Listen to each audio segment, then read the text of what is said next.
Good morning, weekend squad. What is up?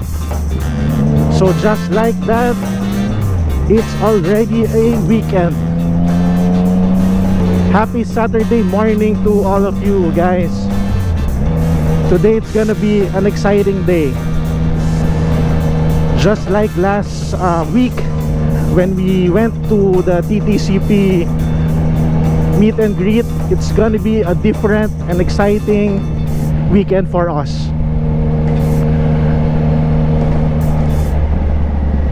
I'm gonna tell you more about it when we arrive at the location, but technically this weekend we're gonna be investing on our riding skills. We are going to Honda Safety Driving School to attend their course called Gymkhana. It's more about precision riding, technical riding, slow maneuvering, and a lot more. It's gonna be a 2-day course, Saturday and Sunday.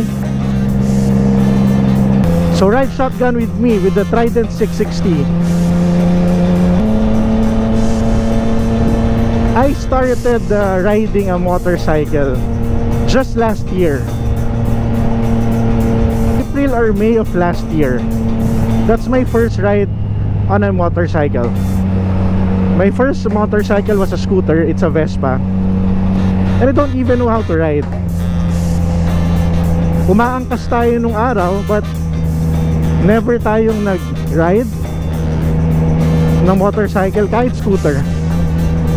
So I got my Vespa April of last year.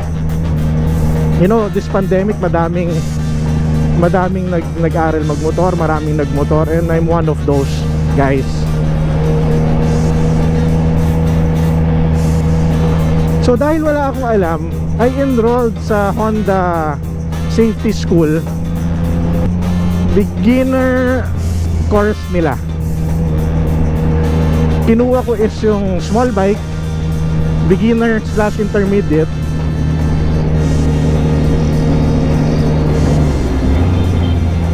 And I must say,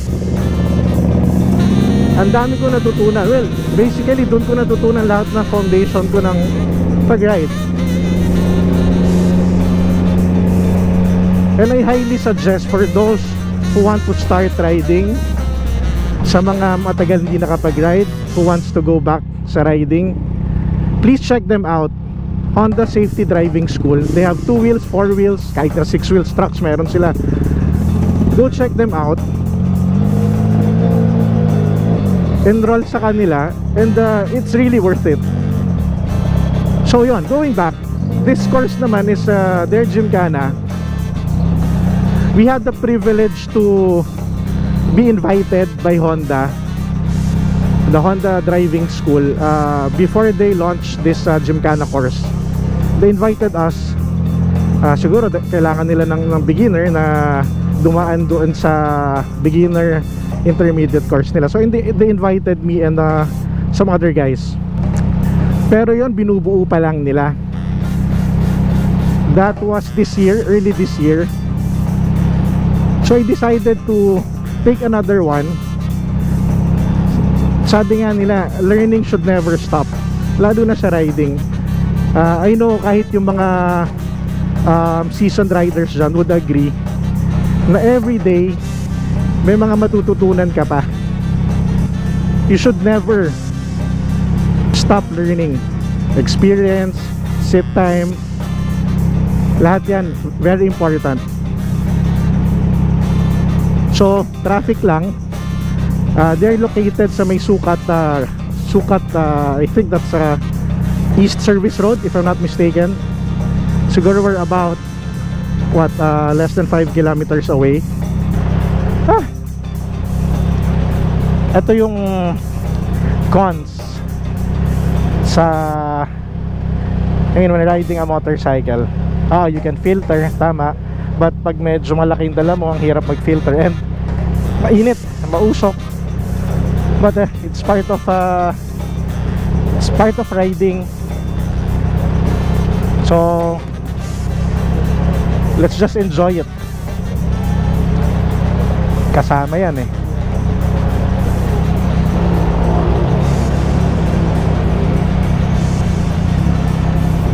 Kuya, padaan.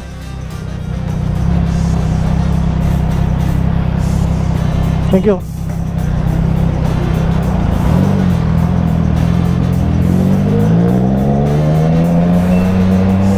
Ha, yan ang traffic. I don't know kung bakit. Sobra. Dun traffic. Sit.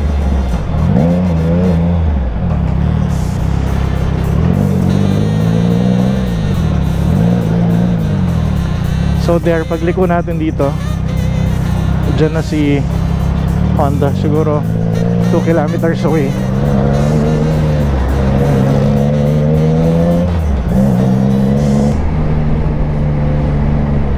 So on your right guys, this is the Honda Safety Driving School location yan, on your right.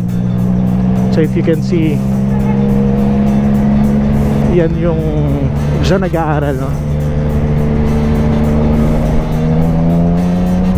So we're gonna turn right here.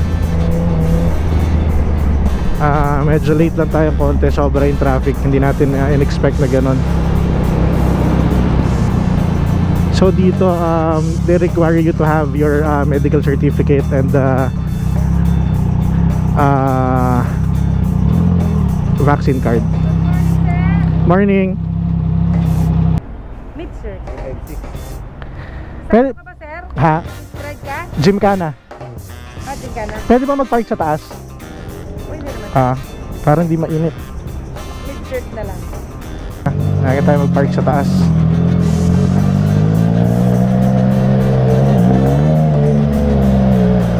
So this is the Honda Safety Driving Center. Sorry, mali ako. Yun ang sinasabi ko, school.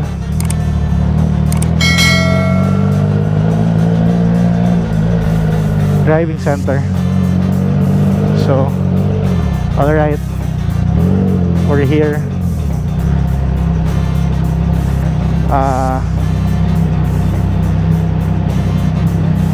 Hindi pa naman nagsa-start. Let's park here. Park here. Hi guys, we're here at Honda Safety Driving Center. Sorry, mali ako kanina. Kanina ko pa sinasabing school. So 4 wheels. Ito yung loob nila. Later i-tour ko kayo. Nakipark tayo. Yan yung mga big bikes nila for mga big bikes nila na ginagamit pag nag-enroll kayo sa big bike course. Small bike gagamitin natin, I think CB150. So alright, balik ako mamaya. Traffic tayo, medyo pahinga lang konti. Alright guys, see you later. So we're here inside the Honda Safety Driving Center. Si EJ, kasama natin, one of the weekend squad. So ayan, malinis, malamig. So we're waiting lang for the Gymkhana course to start. Siguro mga around 8:30. It's around 8 o'clock. Alright. So we're here at inside Honda Safety Driving Center. First is classroom discussion. Coach, si pinakamagaling na coach. Coach Renan. Her course is Gymkhana course. Alright. Car Autocross Motorcycle Gymkhana. Sa motorcycle time trial sport. Ang dati kasi ang ginagamit natin na Gymkhana na term no, actually sa kotse yan eh. Sa mga cars. Familiar ba kayo doon? Or dun sa mga competition pagdating sa automobile. So ngayon, sa Japan, napakasikat ng ating Moto Gymkhana. Actually, meron din yan, Moto Gymkhana Germany, Croatia, Middle East, Saudi Arabia, also Malaysia. Pero marami na pong country ang nagkakandak ng Gymkhana. Ayan. So, ibang ano naman to, ibang way kung paano yung competition kasi it's more on precision talaga. So, nandun yung Japan na Monaco, US, Thailand, Australia. So, target natin na ma-comply lahat ng ating drills for today. So, enjoy lang natin. Huwag mag-pressure kasi talagang challenge yung mga course na ipapagawa ko sa inyo mamaya. So, silang dalawa hindi yan. So, si Mama hindi. So, dito tayo dito sa ating area na to. So, dito tatakbo yung ating course. Yan, 2 days. Pero by tomorrow, since solo natin yung circuit, yun, pwede tayo mag-extra no, sa skill up natin. So, yan yung ating area. Familiar na sila ng dalawa. Si Ma'am Maidi, hindi pa masyado. So, don't worry ma'am, hindi ka naman namin or hindi kita bibigyan kagad ng drills na syempre gusto ko muna makita yung capability sa bike. So babalik tayo ma'am sa 150. Alam ko sanay ka. CB150, so yan yung gagamitin natin na motor. Si EJ Weekend Squad, si Ma'am Maid, Coach Renen. Okay, so Gymkhana first day. Gymkhana first day, 2 days to. First day ngayon, basic training. This is the circuit. So ikot tayo dyan, may mga nagte-training. Basic small bike, may 4 wheels din. Malaki naman yung circuit, so kanya-kanya ng pwesto. So there you go. It's gonna be an exciting day. We will learn a lot. Ride shotgun with me with the CB150. Okay, yung clutch. Warm-up ride. Nice.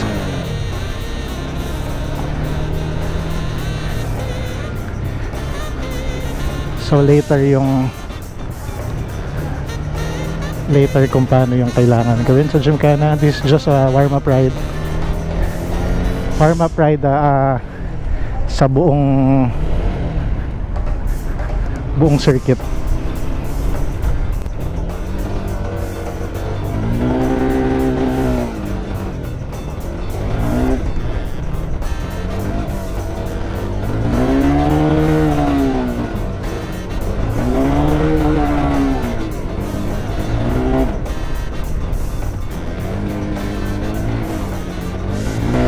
So this is the Honda Safety Driving Center circuit.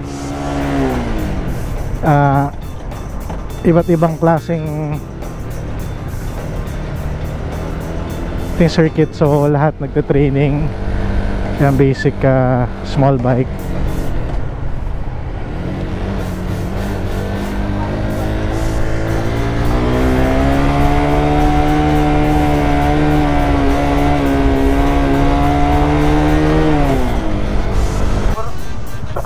Position ng katawan pag tayo ay nag-gas at nag-close or nag-open ang throttle o kasi nag-gas at nag-gas close.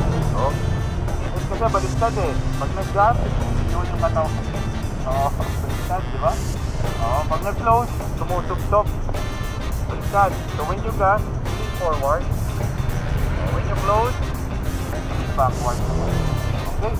Tara, one more, tapos sliding tayo sa south area.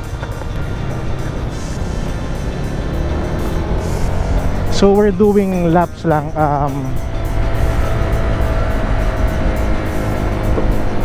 Getting used to the motorcycle first before the Gymkhana course begins. So we're just getting used to our bikes. Ikot lang muna sa circuit.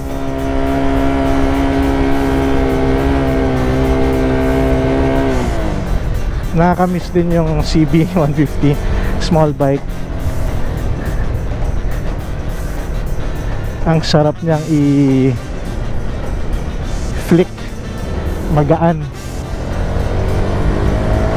Since it's a 150cc small bike,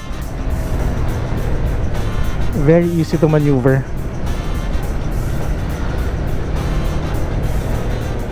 You know, when I started small bike training last year, As in sobrang bigat na nito for me, taas, matulin na siya for me.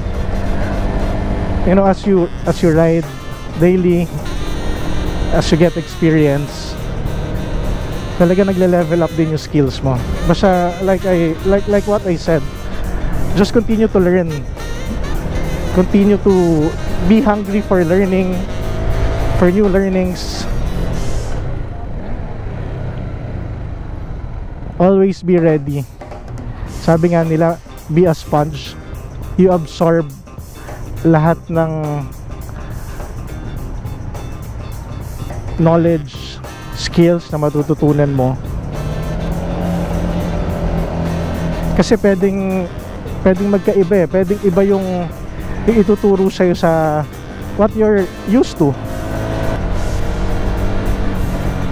Tingnan mo kung ano yung mas may advantage for your riding skills, mas may advantage for you, and then you learn from it, you use it, so you will continuously improve. Like last year, I'm one of those guys.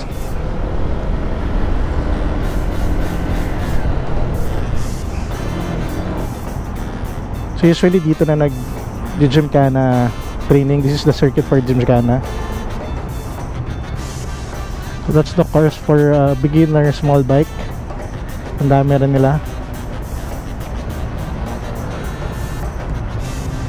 Yes sir. Acceleration tayo. So acceleration or gliding. Grip yung tank. Okay. Mamaya kasi gagawin nyo na to during exercise.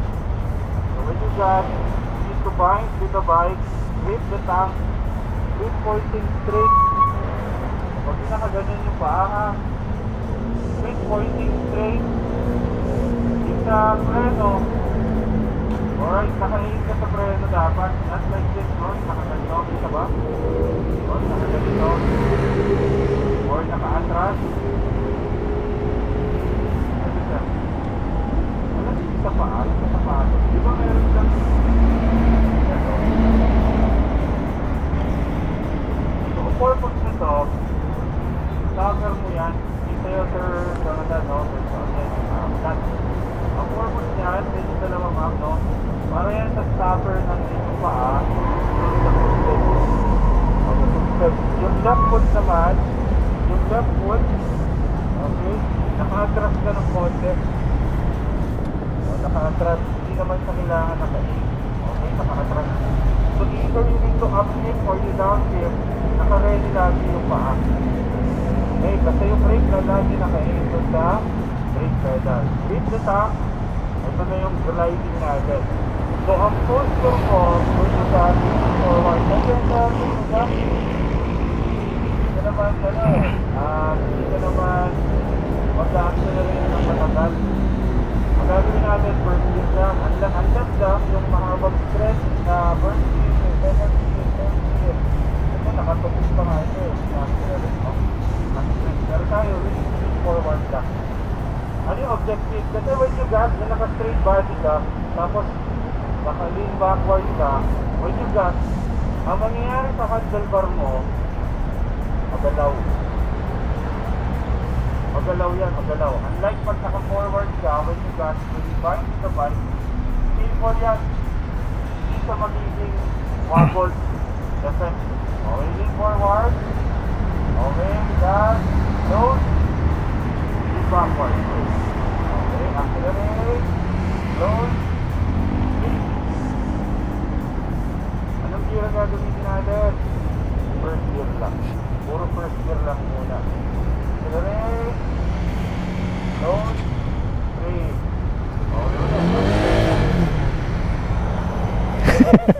Okay, yun, no? Wag lang yung apat kasi masyadong malakas.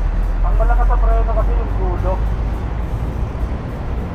Etong part kasi ng preno, ito yung pinakamatigas na part ng lever. Okay?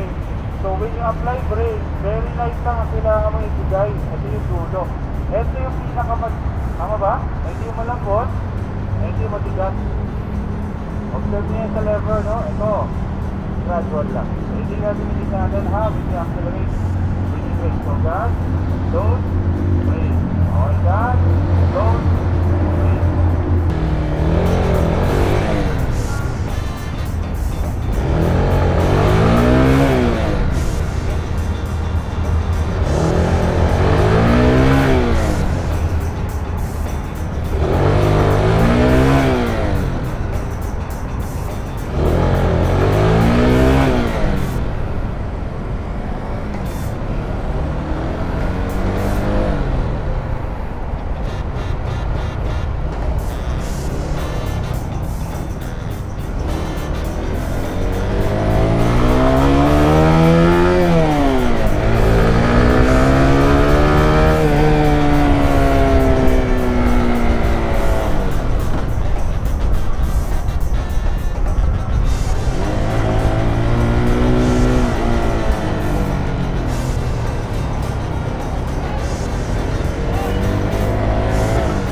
Go.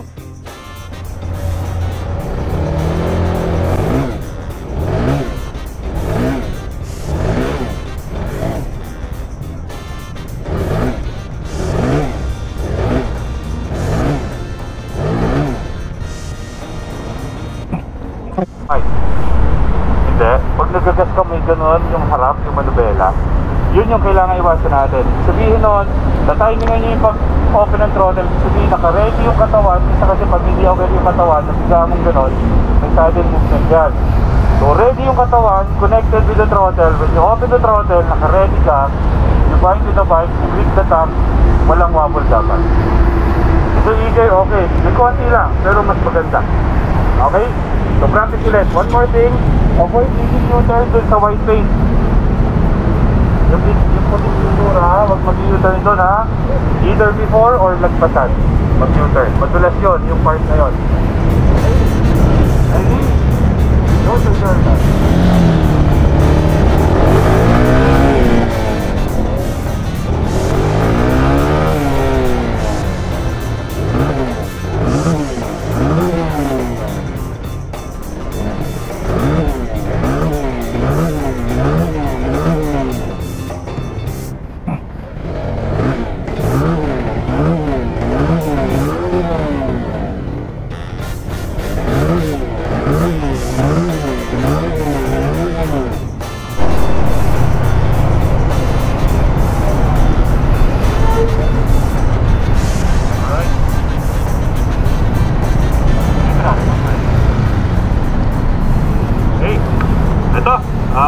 Naalala nyo to, for sure, no?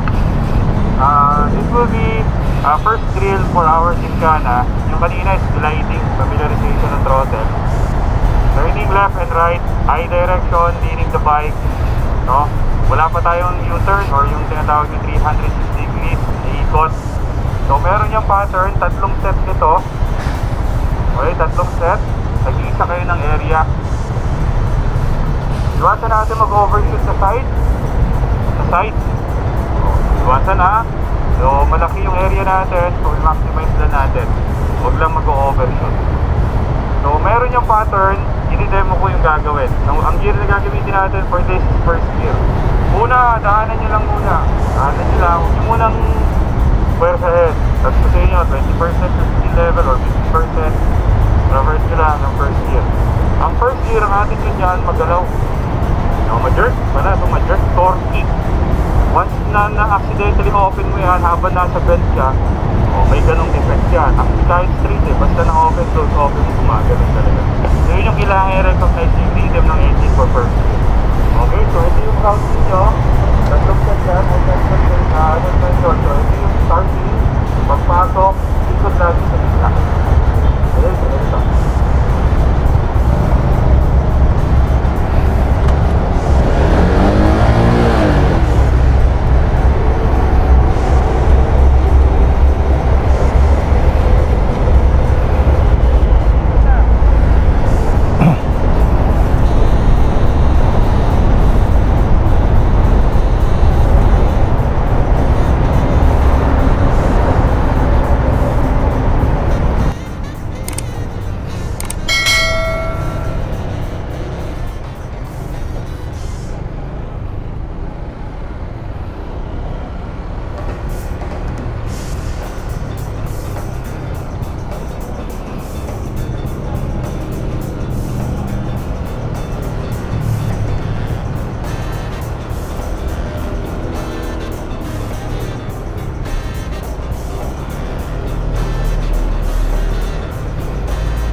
Yes sir.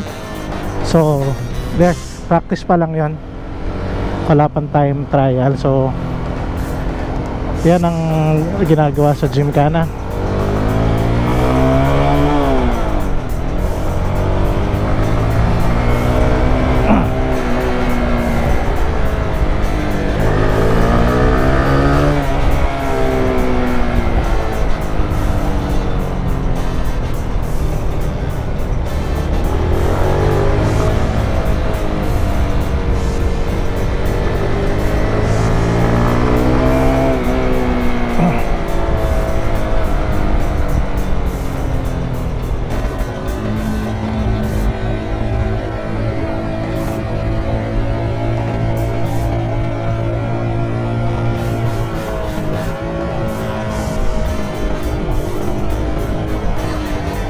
Easy, easy.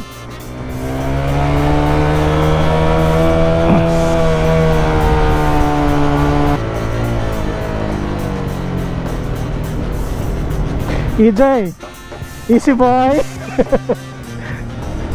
Nakita ko yung ano mo. Nakita ko recovery mo. Buti naka-recover ka. Buti na.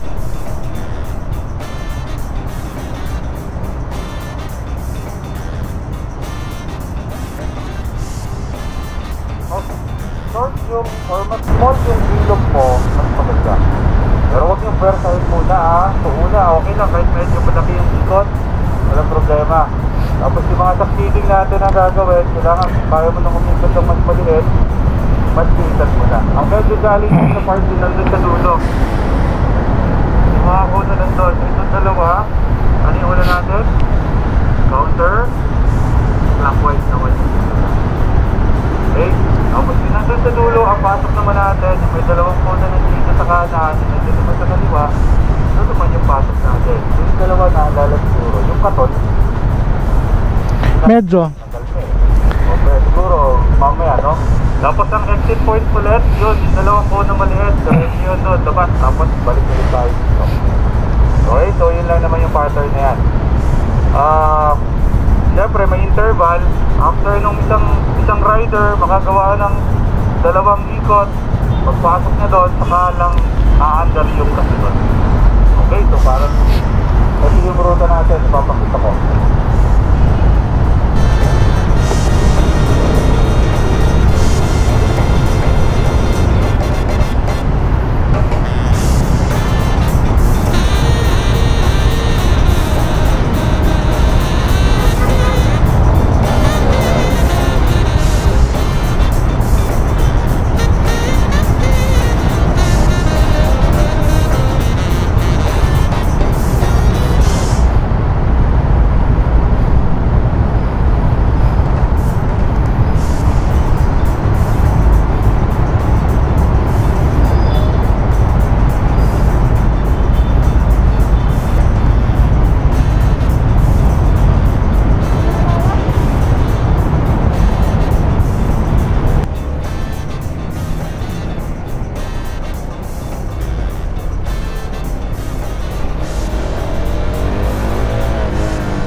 Great weekend, squad. Day 1 of Gymkhana done. Thank you, Honda Safety Driving Center. We learned a lot sa day 1. We gained a lot of skills, precision riding, but of course, so much to learn, so much experiences to have. Tomorrow is day 2. I'm gonna see you all tomorrow. Thank you for watching, guys. Please stay safe. God bless. Don't forget to like, subscribe, and share. Also hit that notification bell for our future videos. Again, thank you for watching. See you on the next video, guys. Peace.